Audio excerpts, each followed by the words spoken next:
Ah, l'E3 2021, beaucoup d'annonces très intéressantes, et parmi elles, la conférence que j'attendais le plus, comme j'ai pu le dire en live sur Twitch, le PC Gaming Show.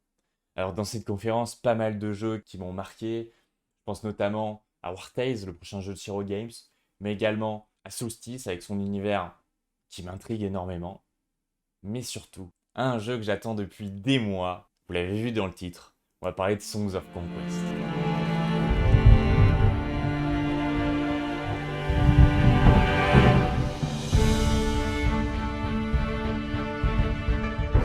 Bonjour les amis, ici Kiwin, j'espère que vous allez bien. Et ensemble, nous allons découvrir cet univers fabuleux que nous laisse entrevoir le trailer de Songs of Conquest. J'ai été en contact avec le studio pour pouvoir utiliser des images du jeu pour illustrer mes propos dans cette vidéo.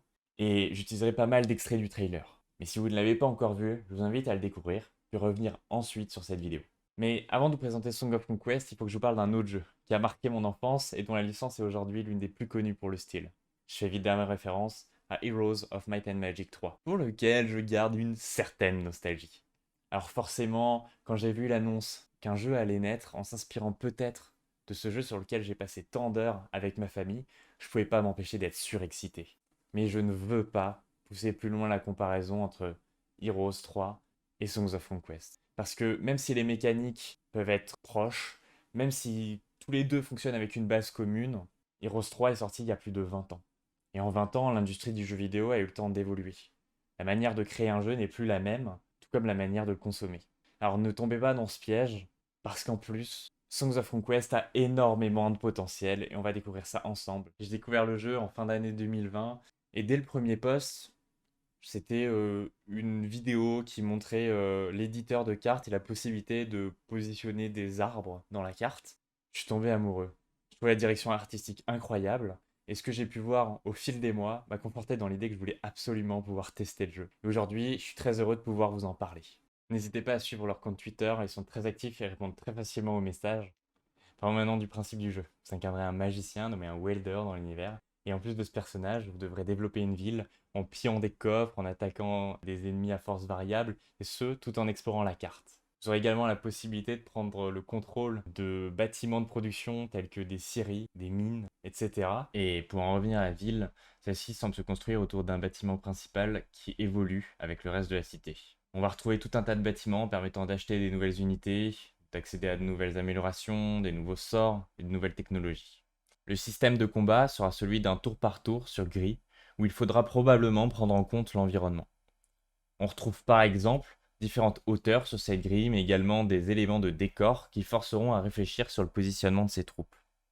On aura aussi la possibilité de lancer des sorts, probablement avec notre Welder, ajoutant encore une couche à la stratégie. On aura également différents types de Welder auxquels on pourra équiper des objets, augmentant ainsi leurs statistiques.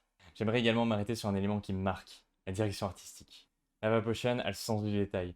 Non seulement le pixel art est magnifique, mais en plus de ça, on va retrouver des petits éléments de détail qui vont venir sublimer le décor. Quand je dis ça, je pense notamment aux rues pavées, qui semblent remplacer les chemins de terre à mesure que la ville évolue. C'est dans le détail et la finition qu'on trouve la passion de l'équipe qui semble s'investir et donner son maximum pour apporter du sens à l'univers qui se présente devant nous. Il est important de noter que chaque faction a son propre univers graphique, une thématique qui viendra appuyer l'identité des différents peuples jouables, ce qui, personnellement, me donne encore plus envie de découvrir l'histoire qui se cache derrière. Parlons maintenant des 4 factions qui seront jouables dans le jeu. Pour commencer, on retrouve Arléon. Mais avant d'entrer dans le détail, je pense qu'il s'agit de la faction la plus aboutie à ce jour. Elle est présente dans la majorité des images que nous avons vues du jeu. Il s'agit d'un empire effondré qui se divise désormais en plusieurs baronnies. Les chevaliers se sont unis avec les Fae, des créatures magiques vivant dans la forêt. On apprend également que Arléon devra faire face à une rébellion paysanne qui continuera malgré cette alliance. En termes d'unité, le trailer dévoile des cavaliers, des hommes d'armes, des archers, mais également ce qui semble être les Fae, des sortes de créatures mi-chèvre, mi-minotaure, bien que différentes, pouvant utiliser des gourdins, des épées, et également une sorte de magie druidique. Parlons ensuite de Baria. Encore une faction humaine, mais pas tant que ça.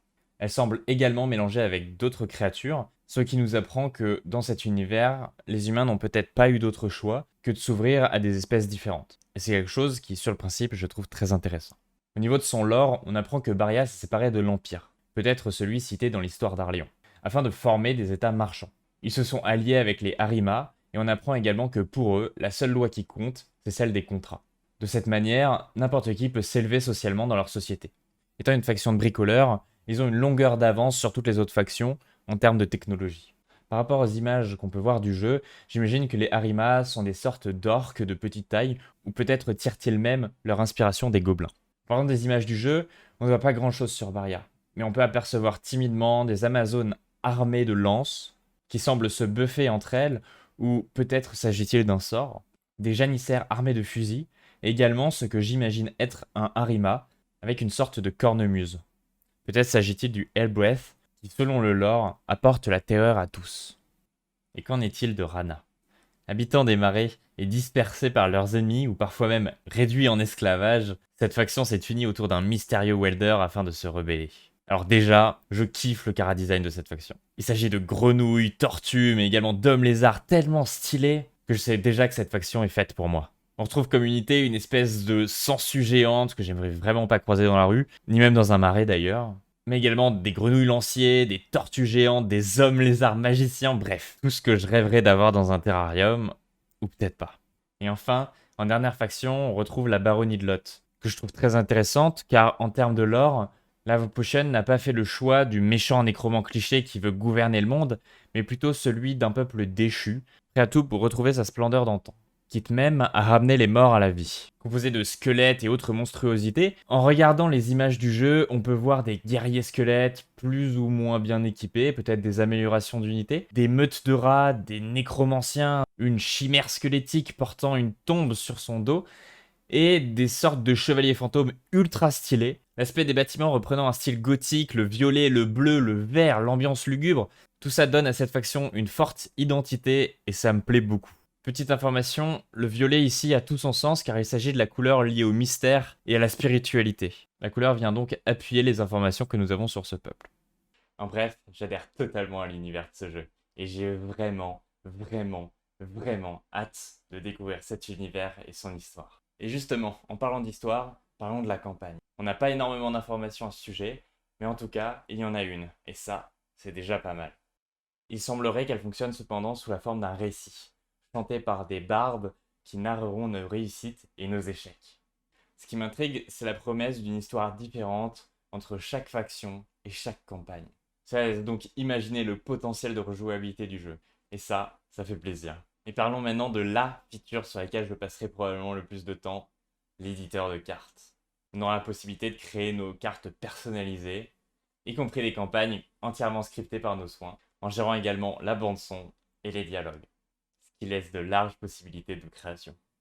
Si le jeu vous intrigue, sachez que vous pouvez déjà l'ajouter sur votre wishlist GOG ou Steam, et de cette manière, vous pourrez aider le studio à définir des budgets, trouver de nouveaux financements et motiver encore plus l'équipe.